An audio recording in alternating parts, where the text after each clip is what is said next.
4 days after that firebombing attack at the Adass Israel Synagogue, the Prime Minister is there this afternoon. He's just arrived. These are live pictures from Ripponlea in Melbourne.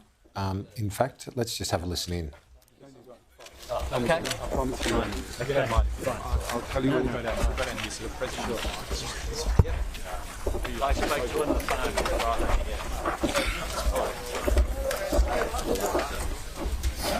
Sorry, guys. Keep going. Keep going. Michael, please. Michael. This is Michael, President of Adass. Thank you very much for coming. You got a bit of room.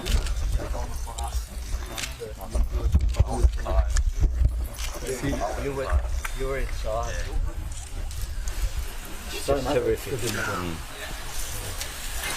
Why were you here at that time in the morning? What is going on? I'm here every day. Every day. Yeah. Just sitting and learning. I'm praying and connecting with God. That's 4:15 is very early. Yeah. I get up early, but that is very early, sir. We're going to go inside? We will. We'll walk around the other way.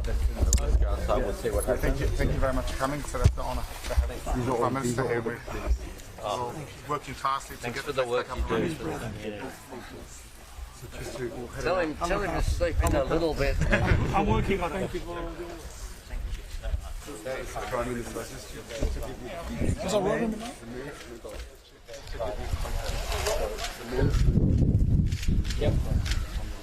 Yep. Next week. This is known as a big community centre over here. Okay.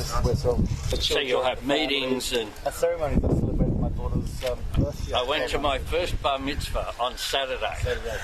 And it was a Now you know where we are. You're always welcome. We have them all the time. great honour. Yeah, the lollies and the kids. Yeah. A lot of family time. My son actually asked me yesterday, the lolly bag dad, if you say the lolly bag inside it, so I've got the lolly bag around for downstairs. Very important. Yeah, the kids are all quite, moved and devastated by it all. It's one of the wonderful things about this country is that you can live in Australia and experience different cultures, different faiths, different beliefs, and be enriched by it. Yeah. And The be fabric of enriched the by it, community. which is why we have to cherish it, and why we have to nurture it, and make sure exactly. It is so important. I have. There's no synagogues in my life. It's one just outside. It's one of the oldest in Australia. It goes back a long time. Just look at some of the tributes, Prime Minister, to be able to see. You have to see some of the flowers and all. Just make some room for the Prime Minister, please, gentlemen. Thank you. So we can have a look. On the right there, please.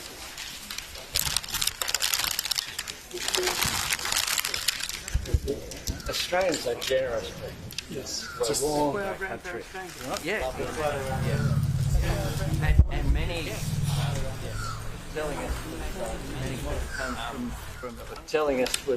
many people came from Hungary, Hungarians, Poland, Czechoslovakia, Europe. And they built this with their blood and sweat. The shirts on the back, they came with nothing.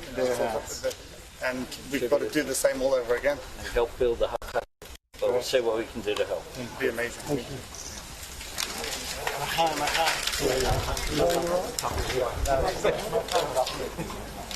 Just on the There's no photographers going inside.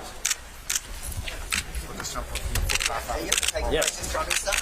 Guys, if we can just get you to set up on that corner over there. We're going to footpath. Between tennis, come up on the right on the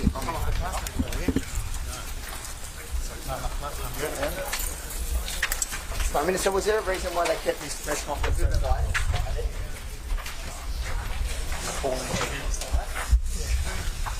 The Prime Minister there at the Adass Israel Synagogue in Ripponlea in Melbourne, which was the synagogue that was attacked at the end of last week in a firebombing terrorist attack. Police have 3 suspects in their sights. Hopefully we'll be hearing from the Prime Minister shortly if he takes questions after this visit. You can see Josh Burns with him, other members of the Orthodox Jewish community there. One of the gentlemen that was there in the early hours of the morning praying. There were only 2 people there at the time, but there the Prime Minister embracing members of that community. It's been a very difficult few days for them. He's about to go inside to see the extent of the damage.